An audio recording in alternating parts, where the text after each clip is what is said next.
yin and yang, calories in and calories out, forward and backward. In Dragon Boat, pull and push. Every year, every off-season, I embark on a mission to find the most efficient exercise for strength and conditioning for Dragon Boat. The exercises have evolved over time to be more compound, to mimic the Dragon Boat stroke, and to have a pulling force of about 20 kilos and the aim of a pushing force of about 8 kilos. The purpose of having an exercise program that is exact in terms of the muscles you're activating and the forces they produce is that these exercises will allow you to shuttle between your land training and your water training and allow you to recover in time so you don't overtrain. The seated row better mimics the Dragon Boat stroke compared to the lat pull down. I've yet to see anyone paddle like this or like this.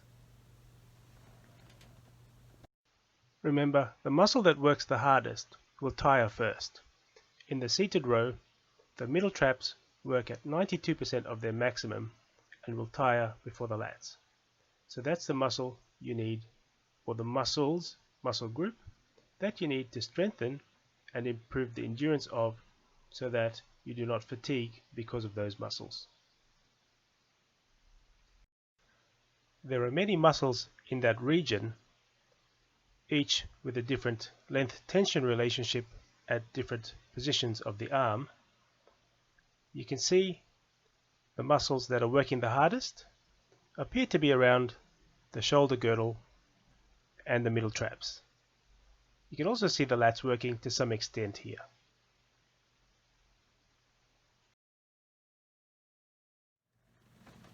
So this off-season I pulled together all the knowledge gained over the last few years and designed an exercise, a pulling exercise that involved a bent over row in a freestanding position, lunge type stance, using 20 kilos with a bit more external rotation.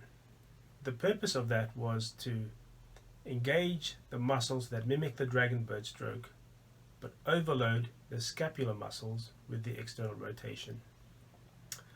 Admittedly, I used a rest pause technique, which I believe better engaged the muscles in the typical Dragon Boat stroke, and then the second part of the rest pause technique still engaged those muscles, but then really overloaded the scapular and middle trap muscles.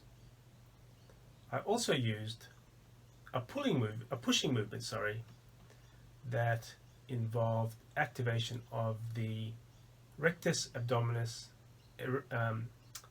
external or the obliques, and the arm muscles that involve pushing the arm forward against the paddle. I also used the rest pause technique for this and tried to engage the psoas as well, because that's part of the movement. The purpose was this season to test whether doing 20 reps would make a difference, and then the idea would be to increase my strength training to 40 reps to see if it made more of a difference. The results will be interesting.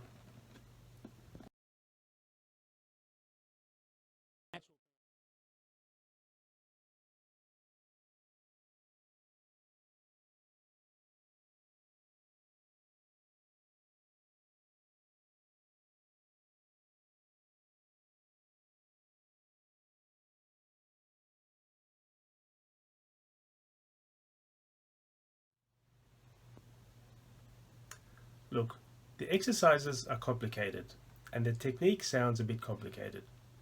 So it would be better advised to seek professional guidance of a physiotherapist, exercise physiologist, or your personal trainer.